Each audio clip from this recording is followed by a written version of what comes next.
Hey everyone, this is Jack from the Cardboard Herald, and today we are taking a look at Dinosaur Island Rawr and Write, the roll and write adaptation of the now beloved Dinosaur Island series by Pandasaurus Games, a series that, to be honest, I haven't always loved. I found the original a little too plodding, a little too unfocused, a game that had a little too much style over substance. But I'm pleased to say that this is a game that sheds a lot of that baggage and is one of the best roll and writes that I've played in a while and one of the best games that Pandasaurus has put out. So let's take a look at what is Dinosaur Island Rawr and Write.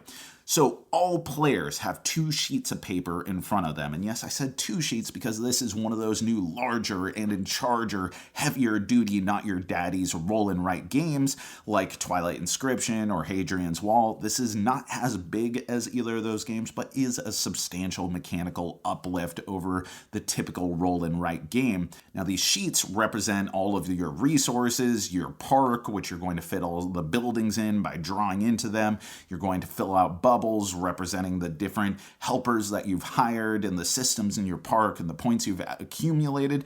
But most of the action, which this is a surprisingly interactive game, is happening with the dice. If you are familiar with the Dinosaur Island series, you know they're going to put in those amber dice somewhere, and that is how you're going to start every round. This game is broken into 3 seasons, where each season is composed of 2 dice drafting and action selection phases, and then a third phase, which is running your park, where everyone goes through a series of events, determines what things happen, what their helpers do, accumulate more things based off of excitement, get additional resources because people are visiting your park, maybe dinosaurs run rampant, eat people, you lose points, might have to destroy some buildings.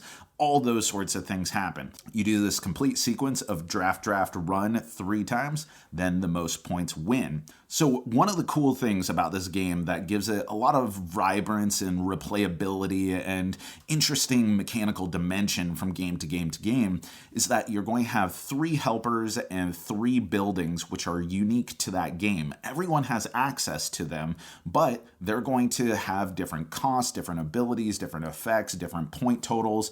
They're going to define the options that you have. Yes, there are stock buildings and there are stock helpers, which is an important foundation for the game to give you these standard options that you can rely on, but you're not going to have all the resources to do everything. And so how you choose to focus your energy and your input is really interesting. And what's most going to define that are the resources that you're going to get from that dice drafting, and the level of player interactivity in this game adds a ton of depth, which is a great contradiction that I wasn't expecting to this genre that traditionally has very little player interaction. At the beginning of each of the rounds, the first player rolls the dice, and then players snake draft 2 dice from this pool, and that defines the resources or capabilities that you're going to have. The undrafted dice that's left over is additional threat that players are going to have to mark on their board, which is what you're going to have to secure so dinosaurs don't run amok in your park. What you draft is affecting what your opponents have available to them, and what they don't draft and you don't draft is affecting everyone at the table. So there's already a ton of influence in what is really a very simple system. Then it goes to allocating those dice in a worker placement type of fashion on this action selection board. And you can repeat actions that have already been taken by other players, but taking your dice and covering up another comes with the cost of having to add threat to your park based off of the amount of threat symbols on the dice that you covered up. So again, everything that you do, everything that your opponents do, impact one another in great ways, creating divergent parks, presenting divergent opportunities in a game that doesn't inherently have any asymmetry. And I love that. A lot of these games just boil down to people doing the exact same thing because it's the smartest possible move with the same card flips or dice that are available to everyone. Here you can actually feel yourself leaning into different strategies and trying new things. From there, once you start marking up your park, you get the vibe of it. It feels like one of these games where you tick a box, that ticks another box, that activates another box, and that does another thing. You might get some excitement, you might get some threat, but one of the big systems is adding dinosaurs to your park, which is actually one of the more disappointing parts of the game. For as much vibrance and color and personality as this game brings to the table, when you add a dinosaur to your park, you're just adding a square of a certain size based off of whether it was an herbivore, small carnivore, or a large carnivore, and they may have different DNA costs, but effectively they boil down to the exact same thing. I want my ankylosaurus to feel different than the other herbivores. I want my pterodon to feel unique and different. A velociraptor should have some different connotations, and it's not like they're particularly illustrated or depicted in the game, so you kind of have to bring that on yourself, which I've actually started doing, just drawing little rudimentary dinosaurs in the pens to feel like I'm getting a little bit more of that dinosaur flavor. It's a weird thing to be hung up on, but I feel like a game that's all about dinosaurs should have more dinosaurs in it. But the Tetramino section of the game, as you add buildings or pens, which are a building type in and of themselves, or the special buildings that you can commit coins towards as you play the game, they have to be at least one space away from each other, so they can't be diagonally or orthogonally adjacent, which, by the way, does anyone outside of board games use the word orthogonal? We all know what it means. If there's any loose aspect of the game, it's the whole sort of park orientation, tetramino, puzzle fitting aspect. I never really felt like there was a ton of pressure, like I couldn't fit everything into my park that I wanted. For the most part, even when I have a really good score in my park, I never really had too much of a problem being able to get everything in there, especially because it doesn't have to be connected. And that's where we get into kind of the last section of the game, is when you do the run park phases, you just go through this list, which I love how it is labeled.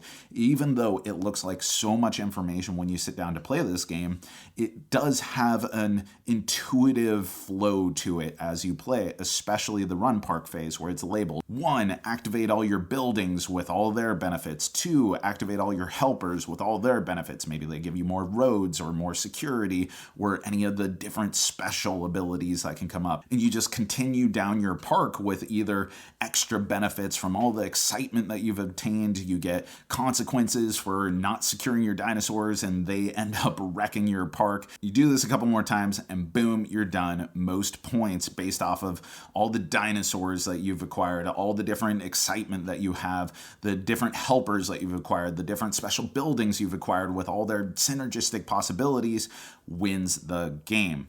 What a game it is. I've played a lot of roll and or flip and write games at this point, and while there's been a ton of innovation in the genre, it has started to run a little bit stale, and it's these more substantial games that feel like they're having the most innovation, and this hits that sweet spot. It does have some of the drawbacks of the genre.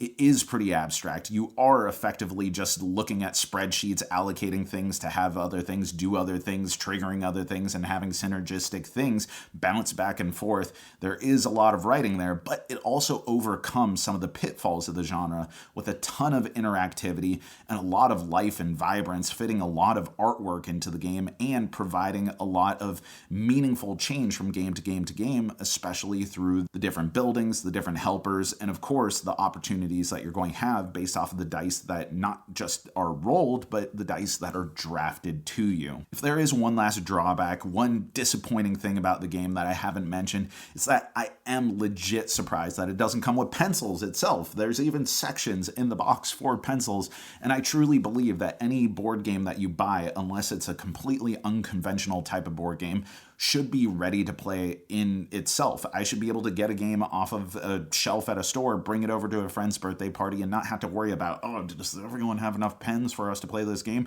I should be able to open it up there and play that game with my friends.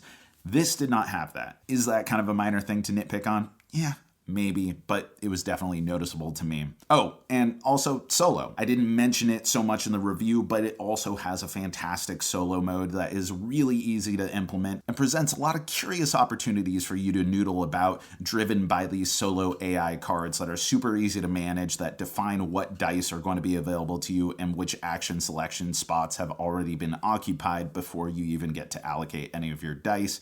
It's a really good way of preserving the spirit, the integrity, the full-on experience of the game while giving you the tools to play it solo. I just wish there was more of a lose condition rather than it just being a most points game. So there you have it. Dinosaur Island, Rawr and Write. My favorite of the Dinosaur Island games, one of my favorite roll and writes that I've played in a long time, and probably my favorite Pandasaurus game that has come out to date. And that's our review. But let me know, what is your favorite roll and write game, and how do you feel about the more substantial, meatier roll and writes that have been coming out? What are your favorite among those? Put it in the comments below. And as always, thanks for watching. Thanks for supporting. Thanks for being an awesome community. You know that I've been Jack for the Cardboard Herald.